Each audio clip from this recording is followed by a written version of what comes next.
Olá, saudações, sejam bem-vindas, sejam bem-vindos para mais um vídeo na nossa releitura de A República dos Sonhos, da Nélida Pinhon, né? Um livro interessantíssimo, literatura brasileira, que vai falar de imigrantes espanhóis do Brasil desde o início do século. E é uma história que nós já falamos, tem vários narradores, né? Você tem aquela voz que sabe tudo, você tem a voz do Madruga, que é a patriarca da família, né? Você tem a voz da Breta, né? Bretanha. A gente viu que é essa neta do Madruga, né? Que é a filha da Esperança. Então o Madruga tem vários filhos no Brasil, né? Então a gente está vendo essas relações aqui ao longo do século XX com política brasileira, história brasileira. E essa relação do Madruga com os filhos, com a esposa Eulália, né? Que é a filha do Dom Miguel, que é de Madrid, né? Assim, uma família mais aristocrática, podemos dizer assim. E com o Venâncio, que é um espanhol mais anarquista, né? Mais à esquerda e tal.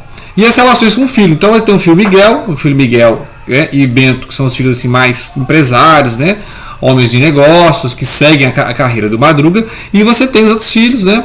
Você tem Esperança, você tem o Tobias, que é o caçula. O Tobias é mais à esquerda também. Então a gente vai ver isso aqui. Muito bem, então vamos seguir aqui o nosso fichamento. Como a história não é linear, né, já falamos que a história não é linear, ele vai ir voltando a história. Então você, leitor, que vai montar a história. Então eu estou contando como eu estou lendo, né? Muitas vezes eu não estou seguindo a ordem do livro, porque né, ele está falando do Vargas, lá em 50. Aí ele volta falando da Segunda Guerra, volta falando da Guerra Civil Espanhola, né, fora que os pontos de vista mudam. Então você vê o mesmo evento com outras pessoas falando. Né? Então, por exemplo, o Madruga não gosta muito de acompanhar a história da Espanha. Né? A não ser às vezes que ele vai lá ver a família, né, mandar cartas para a família. Ele recebe cartas da mãe, né? A mãe escreve para o Madruga.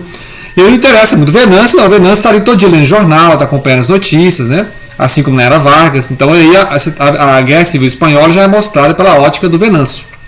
Né? E aí a Breta também acompanha essas histórias da Breta com os tios, né? As conversas da Breta com o Miguel. E depois ela mostrando a relação do Miguel com a Esperança. Né? Que, por exemplo, né? Então obviamente a história do Miguel e a Esperança vem antes. Né? Então o que é? É aquela ideia sempre da irmã disputando com o irmão, até que quando o irmão passa a trabalhar. Né? Então aquela ideia de que o homem vai para fora de casa, né? O homem trabalha e a mulher tem que ficar no lar. Então várias vezes aparece essa condição feminina, né? Em vários diálogos a gente vê, vários textos a gente vê, por exemplo, a relação da mãe Eulália, né? Ou da avó com relação à Breta, né? Que ela está narrando a história. Então é Eulália e Odete. Odete é a doméstica, né? Da mulher que trabalha na casa, então a serviçal, só que tem aquela relação de amizade de patroa e empregada, né? Porque a empregada é quase a família, né? Que dá a empregada da família. Então mostra muito essa condição feminina e mostra a questão da Esperança, não aceitar muito essa condição feminina. A Breta ficar olhando essa questão da mãe, né? E a questão também com o tio. Então tem vários trechos aqui das conversas da Breta com o tio Miguel. O Miguel é aquele homem rico, hedonista, né? Bom vivant, que né? Tem várias mulheres, várias paixões. Então ele fica defendendo isso, né? Que não se apega a nenhuma mulher, que a ideia é a paixão, né? A paixão se consome em si mesma. E aí é a mesma relação que a Breta tem com a arte, né? A Breta, que é uma escritora, no caso seria o alter ego da própria Nélida Pinhon. Então a Breta que está contando essa história, a arte para ela é que se consome em si mesma, né? Então a arte tem um fim em si mesmo, assim como a paixão tem um fim em si mesmo. Então o Miguel tem essas paixões não para ter uma relação amorosa ou casamento, né? Ou seja, então essas questões de família. Ele não quer montar uma família, ele não quer ter uma família igual a Madruga, porque ele vê as relações do Madruga, né? A relação dele ter que trabalhar, manter esses filhos, né? Então o Miguel é aquele homem que quer ganhar dinheiro e consumir esse dinheiro das paixões, né? O homem bom vivant, hedonista, né? E ele fica discutindo isso com a Breta, que é artista, né? Então aquela mesma tensão que o estética, né? Os dois têm vida estética, né? Se for considerar lá o Soren, que é a Kierkegaard, ambos têm uma existência estética, né? Tanto o hedonista quanto o artista aqui, que é a Breta, né? Nenhum deles estão vivendo a vida ética, né? Que é mais ou menos a vida do Venâncio, do Tobias, né? Essa da questão de lutar pela justiça social. E nenhum deles até aqui tem uma existência, aquela visão religiosa, né? Espiritual. Né? No livro não tem nenhum ligado a essa vertente espiritualista, que seria lá aqueles romances do Dostoiévski, né? Que sempre tem uma pessoa mais espiritualizada, etc. Então é interessante analisar, né? Fazer uma leitura até existencialista do livro, né? Ou seja, aqueles personagens que são mais apegados ao hedonismo, aqueles personagens que são mais estéticos, aqueles personagens que são mais financistas, né? Preocupar com dinheiro, igual o Bento, igual o Madruga, que o Madruga juntou a riqueza, ele quer manter essa riqueza. Várias vezes ele fala isso, né? Ele lutou para montar um patrimônio e agora ele está na história brasileira do lado dos conservadores, né? Agora ele é um tradicionalista. Porque antes ele chegou como, né, um peão, como deve dizer assim, um peão trabalhando, e agora ele é um rico empresário, né? Então agora ele é parte da história do Brasil, né? Então ele vai defender sempre o lado conservador. Tanto quando chega a Era Vargas, né, a segunda Era Vargas, vai ter sempre aquela disputa ali, né? O Vargas ficou mais para a esquerda, recebeu o apoio do Prestes, né, ficou mais nacionalista, contra o pessoal mais liberal, mais privatizador, né, que é o Lacerda, por exemplo, Carlos Lacerda, um líder liberal, que interessantemente começou meio socialista, né, interessante isso aí.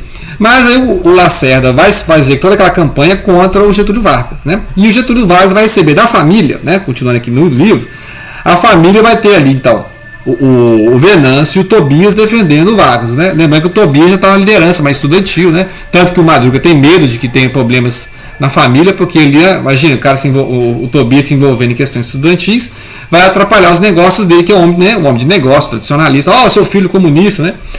Então sempre é isso, né? Lembra lá, eu falei, né? O livro da Isabel Allende, né?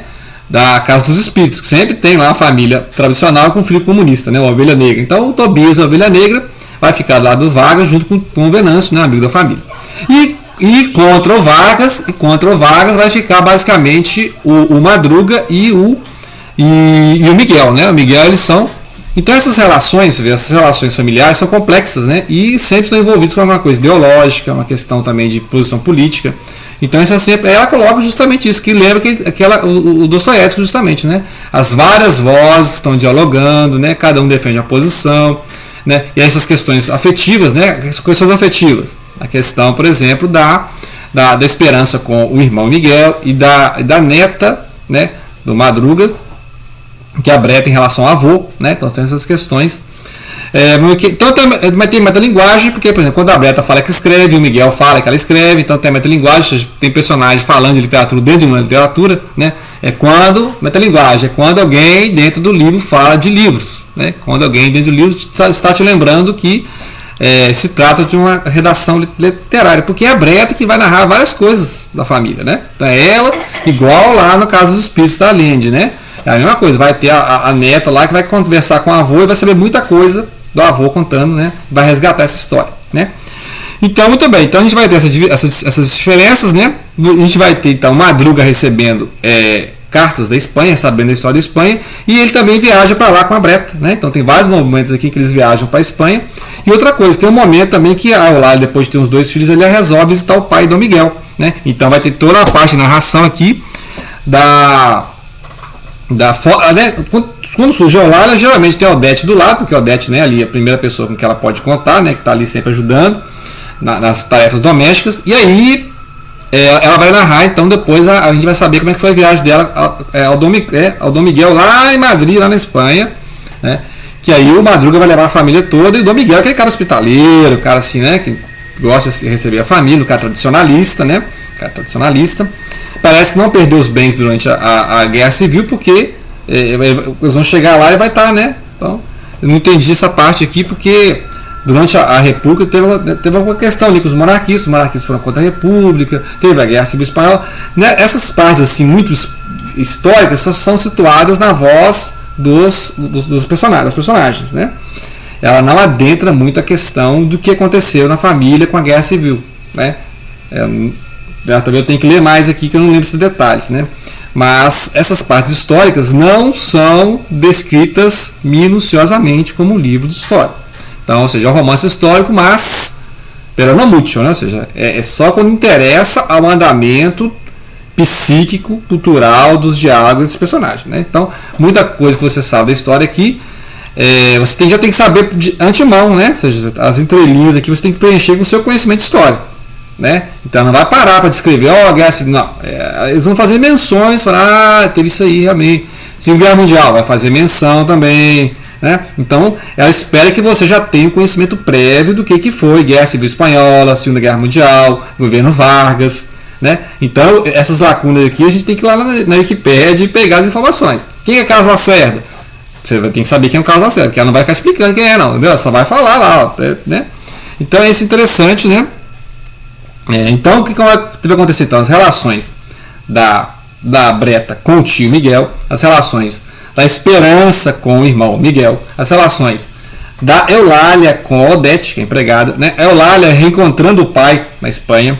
Depois você vai ter as relações, então, Venâncio e Tobias a favor do Getúlio Vargas, e as relações ali do Miguel, do Bento e do Madruga contra o Vargas, né? O Madruga acha que o Vargas já é aquele ditador velho, já tem que sair, né? O Vargas não interessa mais aos interesses dos ricos, né? O Vargas que jogava para os dois lados, né? Que o Vargas formava partido tanto a direita quanto a esquerda, né? Então, agora a esquerda fica tão apegada ao Vargas, mas o Vargas sempre é o cara que quis o poder, né? O pessoal fica discutindo, o cara de esquerda diz, não, mas tem um cara no poder que ele quer poder, né? Então, ficar discutindo se o cara é de esquerda ou direita, né? A esquerda mesmo, naquela época era o Prestes, mas o Prestes entendeu que era interessante para ele apoiar o Vargas, né? Porque não teria uma revolução comunista no Brasil como eles pretendiam lá em 35, né? Lembrai-vos de 35.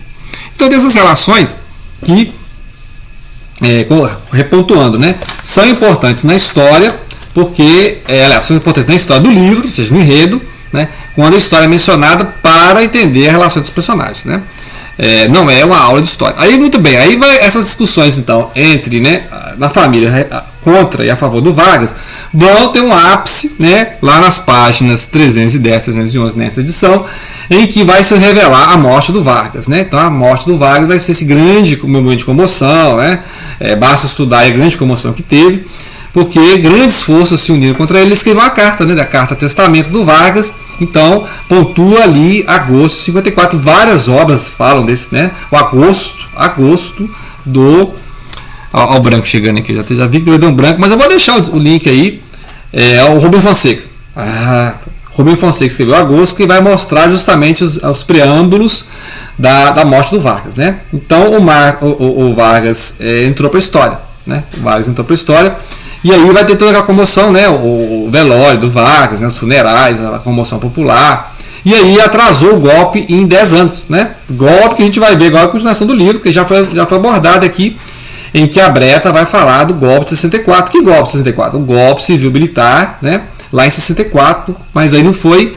Aí foi o sucessor político do Vargas, que é o Jango, né? O Jango Goulart, que vai sofrer esse golpe dos militares lá em 64, com o apoio inclusive do Lacerda. Olha que interessante, depois o Lacerda vai ser perseguido junto com o Juscelino, né? Porque aí, entre essa morte do Vargas e o golpe, nós vamos ter o governo dos 50 anos em 5, né? Juscelino Kubitschek, né? Famoso porque foi prefeito de BH, foi governador de Minas Gerais e foi presidente do Brasil, né? Então Juscelino Kubitschek é aquele político completo, né? Era um médico, né? Formado em medicina e tal, diamantino e tal, e ele construiu essa carreira perfeita, né? Ou seja, o cara que elaborou a Pampulha, né? Com vários modernistas, depois foi, né, governo de Minas, depois foi, né, foi presidente do Brasil. Então, ou seja, essa época era JK, a era JK, Bossa Nova, né? Era de Bossa Nova e tal. E aí vai ter então o golpe de 64. Então vai ter todo um período aqui de 54 a 64 e depois um período de 64 a 80. Né, porque o livro aqui foi publicado em 84, né, então a gente vai ver então o início da ditadura militar e até o final. Então vai ser os próximos capítulos aqui, e depois vai ter a voz do Madruga narrando, né, como é que essa vida dele de casado, né, cuidar dos filhos, os problemas com os filhos, ele vai narrando para esse avô dele, né, lá da Espanha, e vai ao mesmo tempo essa luta da memória, né, porque ele vai lembrando, ao mesmo que ele vai ficando mais velho, ele vai lembrando essas memórias da Espanha, né? Ele não tinha muito interesse em falar sobre a Espanha, né? Eu sou brasileiro agora, né? Não vou falar de Espanha. Só que essas memórias da Espanha sempre vão voltando, né? Então ele vai lembrando a infância na Espanha, né? O galego, né? O galego agora vai ser uma língua aceita, né? Vamos aceitar o galego como uma das línguas espanholas. Hoje é mais aceito, né? Na Espanha você fala o castelhano, né? Você fala o galego português, você fala ali o castelhano, né? O catalão, né? Então, castelhano, catalão. Tem um basco também, na língua basca, tem um resgate da língua basca. Então, a Espanha, são várias Espanhas, nas Espanhas são várias regiões e cada um com a sua língua, né? Então é interessante sim. Então, basicamente, vamos aguardar os próximos capítulos, que tem muita história, menos 2 vídeos pela frente, né? Acho que vai dar uns 5 vídeos no total. Então, esse é o terceiro, contando essa história aqui da Nélia Pinhon, que é uma saga da família, né? Assim, é realmente muita informação e você vai viajando com a família, né? É aquele romance panorâmico, né? Igual o Vivo Povo Brasileiro, que a gente leu também recentemente, do Baldo Ribeiro, ok? Então, grato pela atenção e não deixem de compartilhar.